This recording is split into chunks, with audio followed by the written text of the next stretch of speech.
Good morning, everyone. Myself, Dr. Shivaji Sarkar. Today, I am going to discuss about the topic on dental product.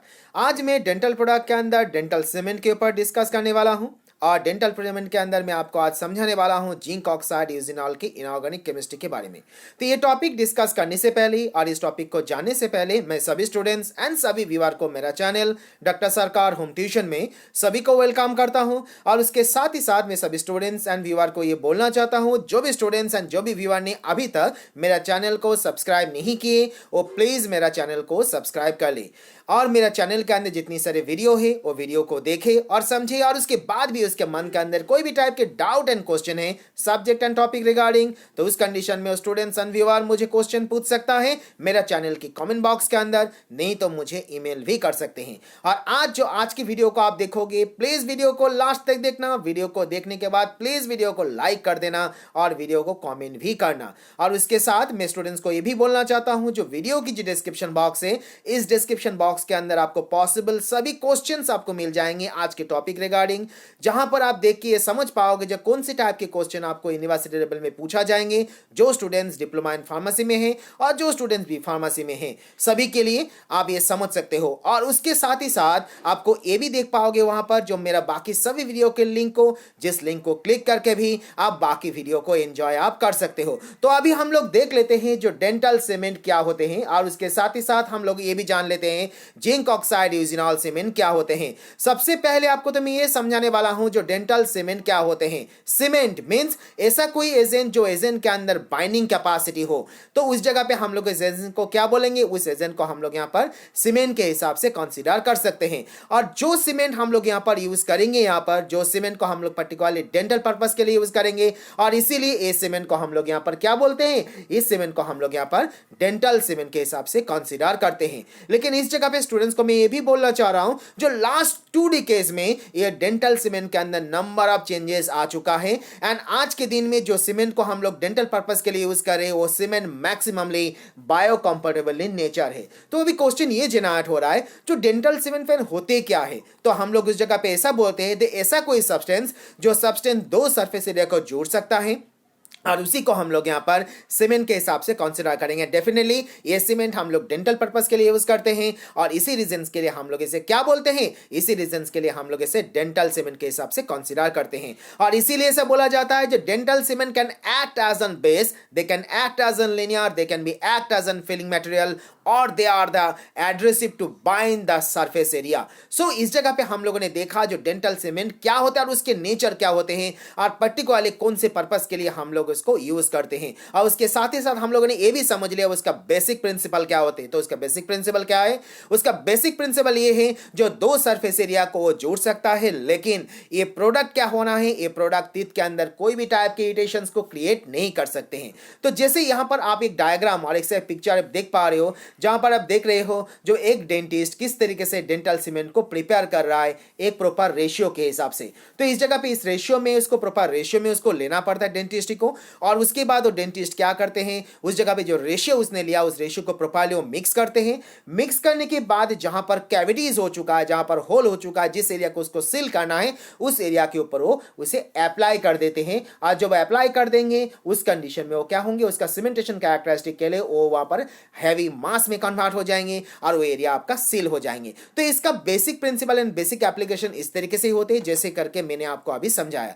लेकिन अभी question ये आ रहा है, जैसे मैंने अभी बोला जो लॉट्स ऑफ प्रोडक्ट मार्केट में अवेलेबल है, लेकिन कौन सा ऐसा प्रोडक्ट है जिस प्रोडक्ट को हम लोग बहुत लॉन्ग टाइम से यूज करते आ रहे हैं। तो उसका एग्जांपल के हिसाब से आप यहां पर एग्जांपल में जिंक ऑक्साइड यूजिनॉल को एग्जांपल के हिसाब से ले सकते हो। जैसे मैंने बोला ये प्रोडक्ट बहुत ही लॉन्ग टाइम से यूज करते आ रहे हैं, तो इस जगह पे इसका एविडेंस के हिसाब से मैं आपको ऐसा बोल सकता हूं जो ये प्रोडक्ट 1890 से प्रोडक्ट को यूज करते हम लोग आ रहे हैं। लेकिन जैसे हर प्रोडक्ट के अंदर एडवांटेज एंड डिसएडवांटेज होते हैं, उसी तरीके से इस प्रोडक्ट के अंदर भी एडवांटेज एंड डिसएडवांटेज है। इसका सबसे बड़ा डिसएडवांटेज ये है जिसका जो स्ट्रेंथ है ये स्ट्रेंथ बहुत ही ज्यादा लो है, और इसका सबसे बड़ा एडवांटेज ये है जो ये प्रोडक्ट हमारे टीथ के अंदर कोई भी टाइप के इरिटेशंस को क्रिएट नहीं करते हैं, और इसी पर्पस के लिए प्रोडक्ट को हम लोग 1890 में से यूज करते आ रहे हैं। तो इसका जो ड्रॉबैक है जो मैंने बोला ये स्ट्रेंथ जो प्रोवाइड करता है वो स्ट्रेंथ बहुत ही कम प्रोवाइड करते हैं, और इसी रीजंस के लिए आज जो modified zinc oxide eugenol cement को हम लोग यूज करते आ रहे हैं। तो ये modified zinc oxide eugenol cement क्या है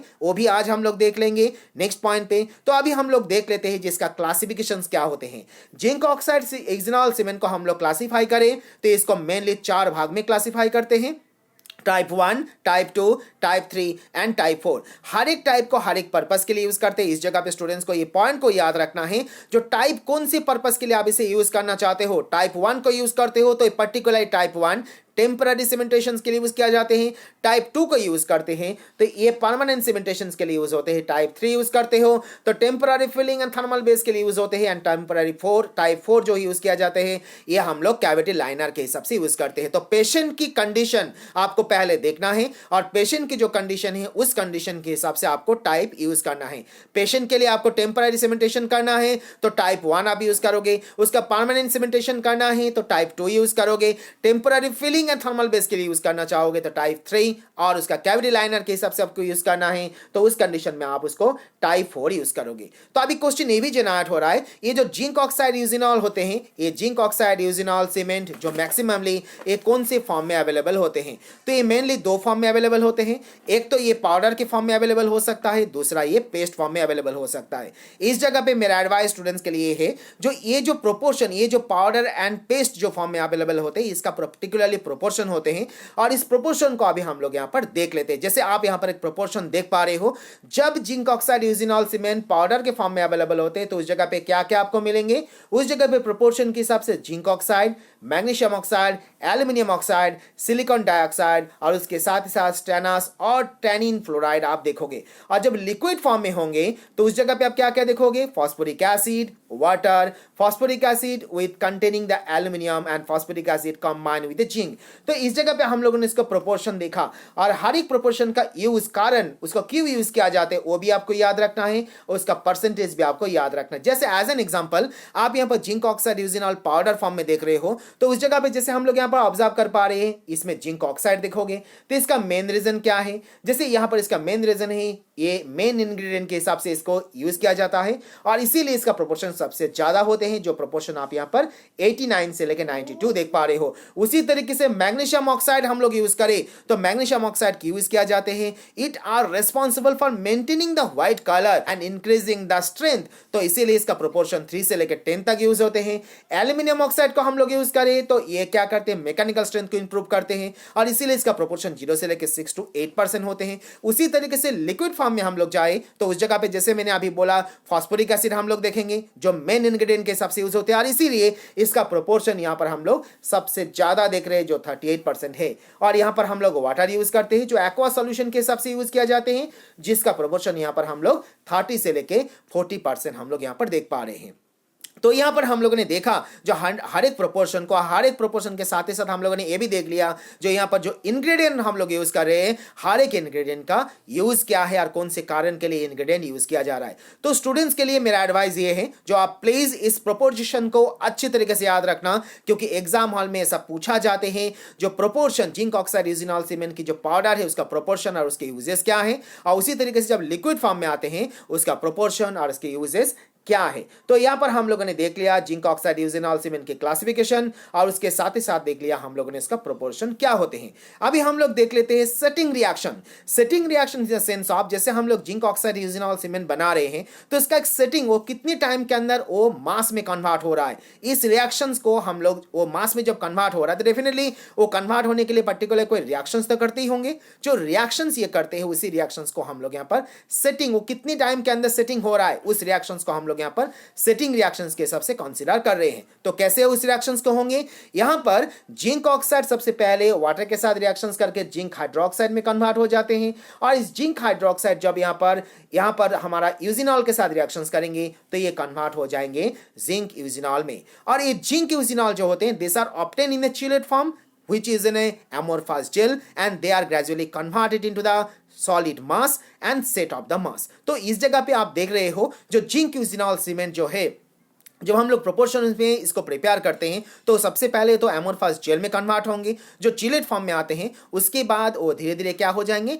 सॉलिड मास में वो धीरे धीरे कन्वर्ट हो जाएंगे। जैसे मैं हम लोगों ने पहले मैंने आपको दिखाया, जो एक डेंटिस्ट प्रोपोर्शन में मिक्स कर रहा था प्रॉपर्टी को और उस जगह पे सीमेंट को, जब वो मिक्स कर रहा था, मिक्स करने के बाद पर्टिकुलर एरिया में जब वो अप्लाई कर रहा था तो वो क्या हो रहा था, वो एक मास में कन्वर्ट हो जा रहा था। तो इस जगह पे स्टूडेंट्स को ये पॉइंट को याद रखना है, सबसे पहले तो ये पेस्ट फॉर्म में होंगे और पेस्ट इसके बाद ग्रेजुअली क्या हो जाएंगे, वो मास में कन्वर्ट हो जाएंगे। लेकिन बात ये भी उठ रहा है, ये जो सेटिंग रिएक्शन है, सेटिंग रिएक्शंस कौन से फैक्टर के ऊपर डिपेंड करते हैं, ये मेनली 4 फैक्टर के ऊपर डिपेंड करते हैं। पहला फैक्टर है पार्टिकल के साइज, क्योंकि सरफेस केमिस्ट्री हमें ये सिखाते हैं जब पार्टिकल के साइज आप कम कर देते हो, उसका सरफेस एरिया ज्यादा हो जाता है, उसका रिएक्शंस फास्टर होते हैं। इसीलिए सेटिंग रिएक्शंस आपको फास्टर करना है तो उस जगह पे पार्टिकल के साइज आपको क्या करना है, स्मॉल कर देना है, क्योंकि स्मॉल आप उसे कर दोगे तो सरफेस एरिया ज्यादा हो जाएंगे और रिएक्शंस भी आपका फास्टर हो जाएंगे। पॉइंट 2 क्या है, पाउडर टू लिक्विड रेशियो, ये आप हाई करते हो तो इसका रिएक्शन सबका जल्दी होंगे। अब इस जगह पे जो एसिलाइटर यूज करते हो, जो एसिलाइटर आप यूज करते हो वो भी रिएक्शंस को आपको फास्टर कर देते हैं।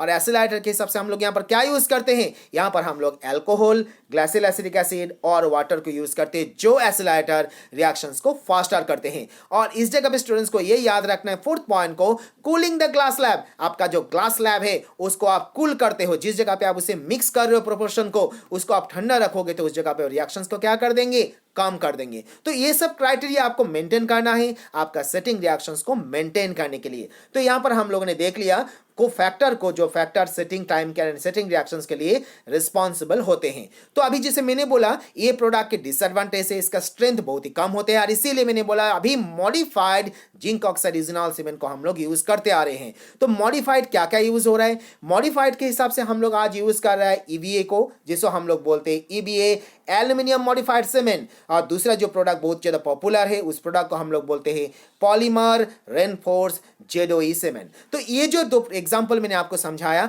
ये 2 एग्जांपल में हम लोगों ने ये देखा है और इस जगह पे 2 एग्जांपल में हम लोग ये देख पाएंगे, ये 2 प्रोडक्ट के अंदर जो जिंक ऑक्साइड इथेनॉल सीमेंट का जो स्ट्रेंथ की जो प्रॉब्लम था, इस प्रॉब्लम को ओवरकम किया गया है। और इसीलिए आज के दिन में हम लोग जिंक ऑक्साइड इथेनॉल सीमेंट के जगह पे modified zinc oxide ethanol cement को यूज करते हैं। और ये जो modified zinc oxide ethanol cement है, इसका क्या क्या प्रॉपर्टी है और इसके अंदर क्या ऐसा कैरेक्टर है, इसके अंदर क्या ऐसा कैरेक्टर, इसके अंदर क्या ऐसा नेचर है जिसके लिए आज हम लोग इसको यूज करते हैं। इसका सबसे बड़ा कैरेक्टरिस्टिक ये है जो इसका कंप्रेसिव स्ट्रेंथ, इसका स्ट्रेंथ हम लोग ऐसे देख पाते हैं जो relatively their strength is from the 3 to 4 MPa up to the 50 to 55 MPa, जिसे हम लोग ऐसा बोल सकते हैं जिसका जो स्ट्रेंथ है, इसका जो स्ट्रेंथ की जो रेंज है, ये रेंज यहाँ पर 3 से लेके 4 मेगापास्कल से लेके 50 से लेके 55 मेगापास्कल तक है। इसका टेंसिल स्ट्रेंथ भी बहुत ज़्यादा अच्छा है। इसका टेंसिल स्ट्रेंथ के रेंज को हम लोग देखें तो इस जगह पे हम लोग देख सकते हैं इसका रेंज है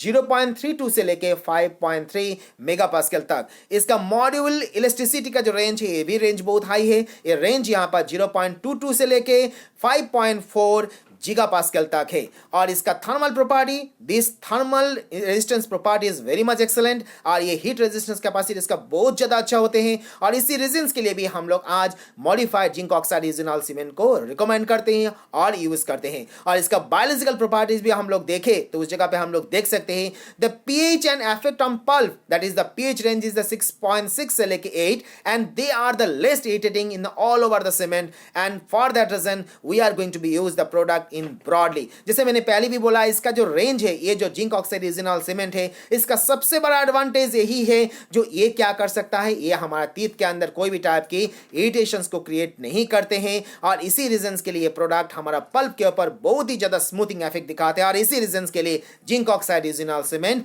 as well as modified zinc oxide ethanol cement हम लोग आज यूज कर रहे हैं।